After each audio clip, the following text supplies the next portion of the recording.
Civil service institute में एक बार फिर से आप सभी का स्वागत है।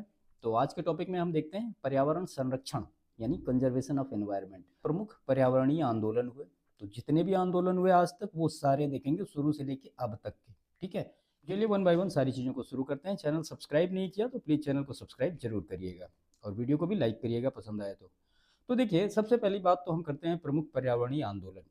तो ऐसी क्या चीज़ें हुई कि जो पर्यावरणीय आंदोलन शुरू करने की जरूरत पड़ी। ठीक है, देखिए पर्यावरण आंदोलन के उदय का अगर मुख्य कारण आप देखें तो जो पर्यावरणीय विनाश है वो है। और पिछले कुछ वर्षों में जो भारत ने मतलब अपनाई गई जो विकास की प्रक्रिया है उसमें क्या हुआ कि विकास में वनों का अंधाधुंध कटाव हुआ, जिससे हमें क्या हुआ कि जो मौसमी परिवर्तन हुआ या जो अर्थ का टेम्परेचर राइज हुआ, ये सारी चीज़ें देखने को मिली। और इन्हीं दुष्प्रभावों की वजह से जो मनुष्य है उसने कुछ पर्यावरणीय आंदोलन चलाने के लिए निर्णय लिए। अब उसमें कौन कौन से आंदोलन चलाने के लिए निर्णय लिए, तो उसमें सबसे पहला जो है बिश्नोई आंदोलन और खेजरली आंदोलन। तो बिश्नोई आंदोलन जो है ये लगभग 500 वर्ष पहले की बात है। 500 वर्ष पहले की ये बात है। और एक संत थे, उनका नाम है संत जाम्भोजी। जाम्भोजी, ठीक है। तो इनके द्वारा राजस्थान में ये प्रारंभ किया गया था। कहाँ पे? राजस्थान में ये आंदोलन प्रारंभ किया गया था। और उन्होंने बिश्नोई समाज जो था उस क्षेत्र में वनों और पशुओं के संरक्षण के लिए उनको प्रेरणा दी थी। ठीक है, जिसके प्रभाव से मतलब आज भी बिश्नोई समुदाय जो है वो वृक्षों की पूजा करता है और उनका संरक्षण करता है। अब बात खेजरली आंदोलन की। तो जो खेजरली आंदोलन है ये 1731 में खेजरली गांव में जो वहाँ के एक राजा थे, उनका नाम अजीत सिंह था। तो उनके मतलब आदेश पे जो पेड़ काटे जा रहे थे वो वहाँ पे जो पेड़ काटे जा रहे थे उनको बचाने के लिए, एक नाम है अमृता देवी बिश्नोई, और उनकी 3 पुत्रियों ने उन पेड़ों को मतलब बचाने के लिए पेड़ों के गले लगाकर यानी उनको चिपक कर उनका विरोध किया था। लेकिन अजीत सिंह नहीं माने और 363 लोगों को वृक्ष के साथ कटवा दिया था। बाद में बिश्नोई आंदोलन की जो नेतृत्व करता है उनका नाम है, क्या नाम है? अमृता देवी बिश्नोई। अमृता देवी बिश्नोई। बिश्नोई, इनके सम्मान में राजस्थान सरकार द्वारा पर्यावरण हितैषी व्यक्तियों और संस्थानों को क्या पुरस्कार दिया जाता है? अमृता देवी बिश्नोई पुरस्कार प्रदान किया जाता है। ठीक है, तो ये डिटेल था बिश्नोई आंदोलन और खेजरली आंदोलन का। चलिए इसके बाद दूसरा देखते हैं चिपको आंदोलन। जो चिपको मूवमेंट हुआ ये यूपी में चमोली जिले में, मतलब यूपी उत्तराखंड एक में था। ठीक है, और ये हुआ कब? 1970 में, कि मतलब उसके दशक में प्रारंभ हुआ। और इस आंदोलन के अंतर्गत उत्तराखंड के वनों में वृक्षों की कटाई को रोकने के लिए लोगों द्वारा वृक्ष से चिपक कर या वृक्षों को गले लगाकर इस तरह से अहिंसक विरोध प्रदर्शन किया गया। और जिसका नेतृत्व किसने किया, या आप ये कह सकते हैं कि उसका सूत्रधार कौन था, उनका नाम है सुंदरलाल बहुगुणा। ठीक है, सुंदरलाल बहुगुणा, ये इनका नाम है। और दूसरा जो नाम है वो नाम है गौरा देवी, और तीसरा जो नाम है वो चंडी प्रसाद भट्ट। नाम आप याद रखिएगा, कई बार प्रश्न इस तरह से पूछे जाते हैं। ठीक है, तो ये 3 लोग इस चिपको आंदोलन के सूत्रधार थे। इसके अतिरिक्त बहुत से जो अन्य कार्यकर्ता रहे और सारे लोग रहे जो समुदाय बचाने को तत्पर थे वो है। उसके बाद उत्तर प्रदेश के इस आंदोलन को वर्ष 1980 में एक बड़ी सफलता तब मिली, उन्होंने प्रदेश के हिमालयी वनों में वृक्षों की कटाई पर 15 वर्षों के लिए रोक लगा दी थी। 15 वर्षों के लिए रोक लगा दी थी। और इसी के बाद आंदोलन का प्रसार बिहार में है, एमपी में है, और राजस्थान में, हिमाचल प्रदेश है और कर्नाटक में भी हुआ। तो ये चिपको आंदोलन का पूरा डिटेल था। चलिए इसके बाद देखते हैं साइलेंट वैली आंदोलन, जो कि हुआ 1973 में। ये हुआ केरल में, किस जिले में हुआ? पलक्कड़ जिले में। पलक्कड़ जिले में हुआ, केरल के। ठीक है, और वहाँ पे जो सदाबहार उष्ण कटिबंधीय वन थे उनके संरक्षण के लिए हुआ। और ये जो आंदोलन है ये किस लिए हुआ था? तो कुंती पुझा नदी है, आप जानते हैं कुंती पुझा नदी, इस पर बनाई जा रही एक जल विद्युत परियोजना को लेकर हुआ था। जल विद्युत परियोजना, इसी का विरोध वो कर रहे थे, इसका विरोध। ठीक है, क्यों? क्योंकि भाई परियोजना का जो निर्माण था इस क्षेत्र में पाई जाने वाली मतलब जो दुर्लभ जंतु है, पादप है, इन सारी प्रजातियों के नष्ट होने का खतरा था। तो ये पहला आंदोलन था जिसमें बुद्धिजीवी वर्ग ने अनेक कार्यक्रमों द्वारा इसे अपना समर्थन दिया और ये आंदोलन सफल रहा। उसके बाद फिर 1985 में साइलेंट वैली राष्ट्रीय पार्क इसको घोषित किया गया। साइलेंट वैली राष्ट्रीय पार्क घोषित किया गया। ठीक है। और फिर घने वनों के कारण यहाँ पे अत्यधिक ये मतलब जो क्षेत्र है वो शांत है, इसीलिए इसको क्या कहा जाता है, इसको साइलेंट वैली की संज्ञा भी दी जाती है, शांत घाटी के नाम से भी जाना जाता है। और ये जो क्षेत्र है यहाँ पे कुछ मतलब वन्य जीव भी मिलते हैं, जैसे कि लायन टेल्ड मकाक, नाम आप लिख लीजिए, लायन टेल्ड मकाक। और दूसरा जो नाम है नीलगिरी लंगूर का, नीलगिरी लंगूर, बाघ, ये सारे जो वन्य जीव हैं इनका आवास स्थल भी साइलेंट वैली है। ठीक है। चलिए इसके बाद दूसरा हम देखते हैं कि जंगल बचाओ आंदोलन 1980 में ये हुआ। तो ये जो आंदोलन था अविभाजित बिहार के सिंहभूम जिले में, कहाँ पे, सिंहभूम जिले में, मतलब वर्तमान में अगर देखा जाए तो ये जिला कहाँ हो, झारखंड में चला जाएगा, वहाँ पे प्रारंभ किया गया था। 1980 के दशक के प्रारंभ में सरकार ने सिंहभूम जिले में जो प्राकृतिक साल के वृक्ष थे उनको काट करके उनके स्थान पर व्यावसायिक रूप से जो मतलब महत्वपूर्ण वृक्ष थे सागौन, उनके रोपण के लिए एक योजना बनाई थी। कौन से वृक्ष को काट कर, तो साल वृक्षों को काट करके सागौन के वृक्ष लगाने के लिए एक योजना सरकार ने बनाई थी, जिसका जो विरोध किया वहाँ के किसने किया, आदिवासी समुदाय ने वहाँ के जिसका विरोध किया, आदिवासी समुदाय द्वारा विरोध हुआ। और बाद में जो ये आंदोलन, इसका प्रसार पूरे झारखंड में और उसके अन्य क्षेत्र लाइक एज उड़ीसा तक का हुआ। इसे जंगल बचाओ आंदोलन नाम दिया गया। ठीक है। और जबकि कुछ पर्यावरणविद इसे राजनीतिक लालच का खेल भी उसमें कहा गया था इसको।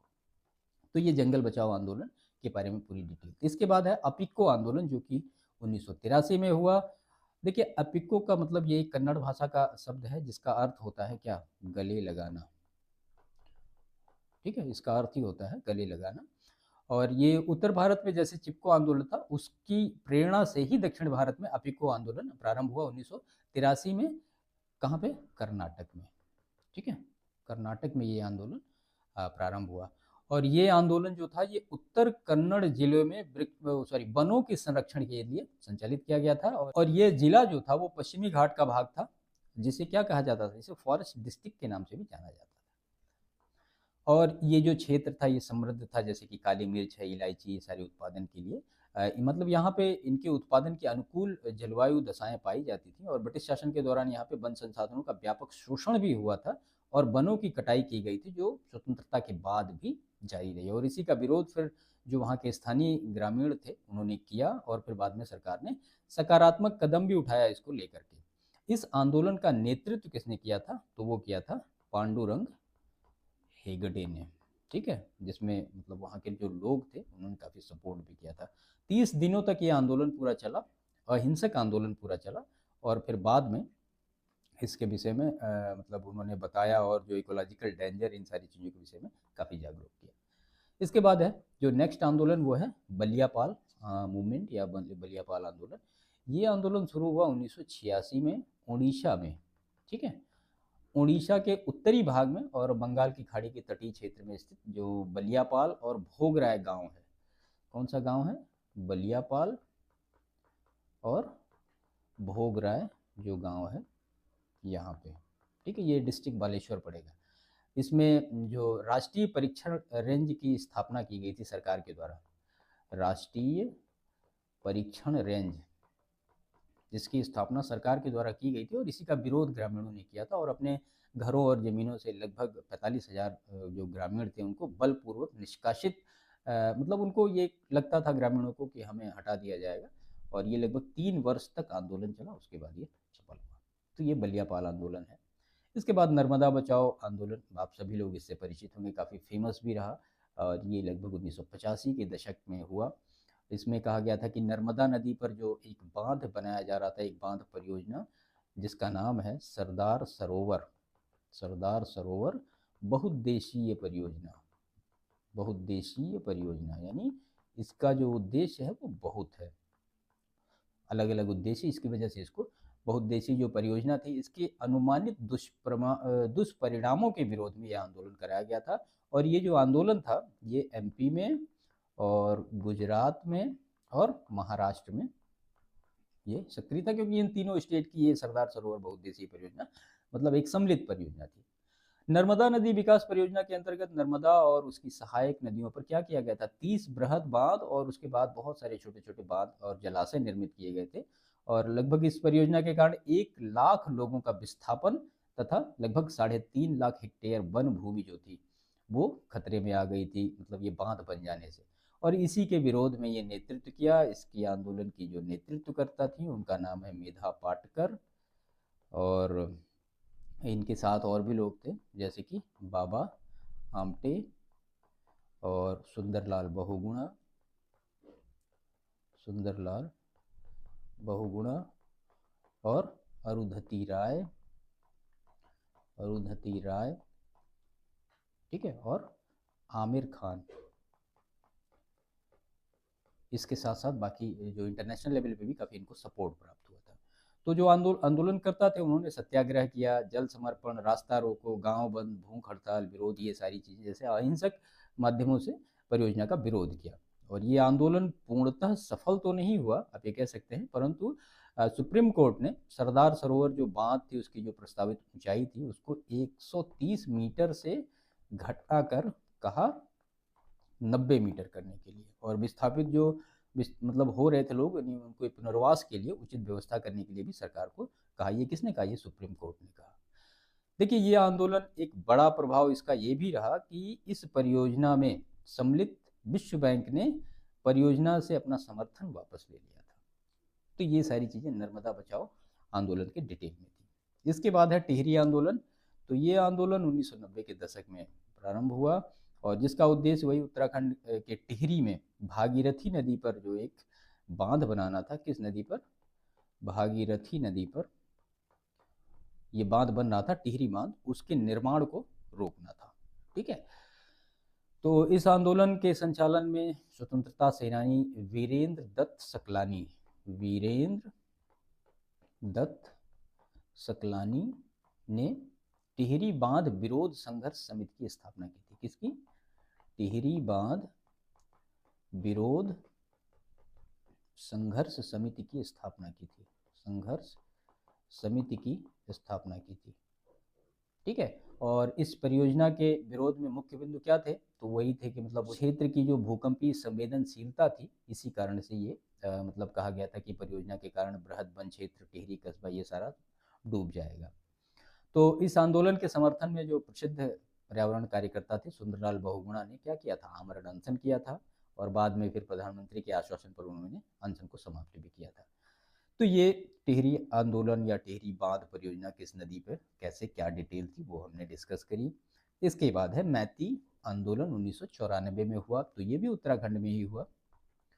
उत्तराखंड के कहाँ हुआ? ये चमोली में हुआ और 1994 में हुआ। ठीक है, कल्याण सिंह रावत के नेतृत्व में हुआ। ये कल्याण सिंह रावत के नेतृत्व में हुआ। ठीक है, और फिर बाद में 1994 के आसपास मतलब कल्याण सिंह रावत ने इसमें क्या किया था कि अपनी जो लड़की थी उसका विवाह किया और मतलब जैसे जूता चुराने की एक रस्म होती है तो वहाँ पे उन्होंने वृक्ष लगाने की ये सारी बात कही, और जो मतलब आज भी परंपरा में है। और बाद में कल्याण सिंह रावत को पद्म श्री सम्मान मिला 2020 में। पद्म श्री मिला उनको 2020 में। और ये विचार मतलब आंदोलन के रूप में आप कह सकते हैं कनाडा है, नॉर्वे है, अमेरिका है, ऑस्ट्रिया है, चीन, यहाँ भी फैला और जहाँ ऐसी परंपराएं फिर से स्टार्ट कर दी गई। तो ये मैती आंदोलन के बारे में पूरी डिटेल थी। तो ये 9 जो प्रमुख आंदोलन थे एनवायरनमेंट को लेके, एनवायरनमेंट बचाने को लेके, वो हमने यहाँ पे देखे। ठीक है।